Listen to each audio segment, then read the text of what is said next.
हिमालय की तलहटी में बसे एक छोटे लेकिन समृद्ध राज्य अमृतपुर के राजा विक्रम अपनी बुद्धिमत्ता और साहस के लिए प्रसिद्ध थे। अमृतपुर की प्रजा सुखी थी, लेकिन एक दिन अंधेरे के बादलों ने राज्य को घेर लिया। जंगल के किनारे बसे गांवों में एक एक कर लोग गायब होने लगे। गांव वालों ने बताया कि एक भयंकर राक्षस जिसका नाम काल रावण था, रात के समय आता और गांव के लोगों को अपने साथ ले जाता। राजा विक्रम ने यह सुनते ही घोषणा की, मैं स्वयं इस समस्या का हल निकालूंगा।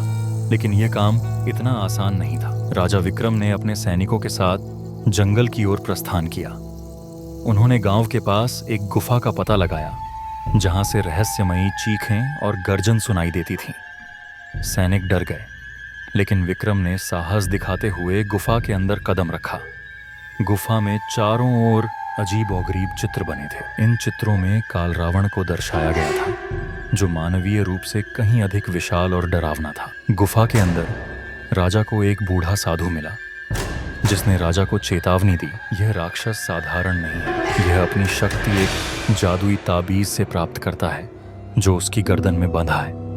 उसे हराने के लिए तुम्हें उसकी कमजोरी का पता लगाना होगा, लेकिन याद रखना, हर कदम पर धोखा हो सकता है। राजा विक्रम ने गुफा के गुप्त रास्तों की जांच शुरू की।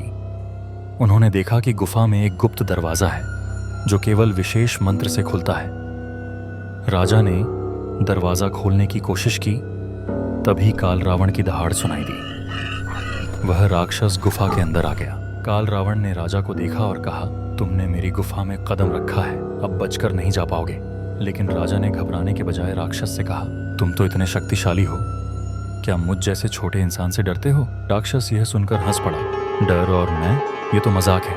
राजा ने चालाकी से बातचीत जारी रखी और पूछा, तुम्हारी यह शक्ति कैसे इतनी अद्भुत है? काल रावण ने गर्व से कहा, यह सब इस ताबीज का जादू है, इसे कोई छू भी नहीं सकता। राजा ने बातचीत करते करते राक्षस का ध्यान भटकाया और अपने सैनिकों को संकेत दिया। उन्होंने साधु के बताए मंत्र का उपयोग करके ताबीज को निष्क्रिय कर दिया।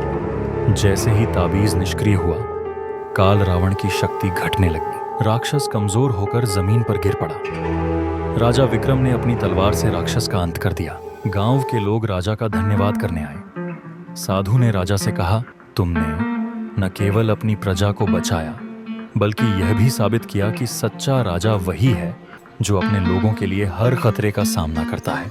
अमृतपुर में फिर से शांति और समृद्धि लौट आई। राजा विक्रम की बुद्धिमत्ता और साहस की कहानी पूरे राज्य में गूंजने लगी, और गुफा के रहस्य, काल रावण की कहानी और ताबीज की ताकत इतिहास के पन्नों में सदा के लिए दर्ज हो गई।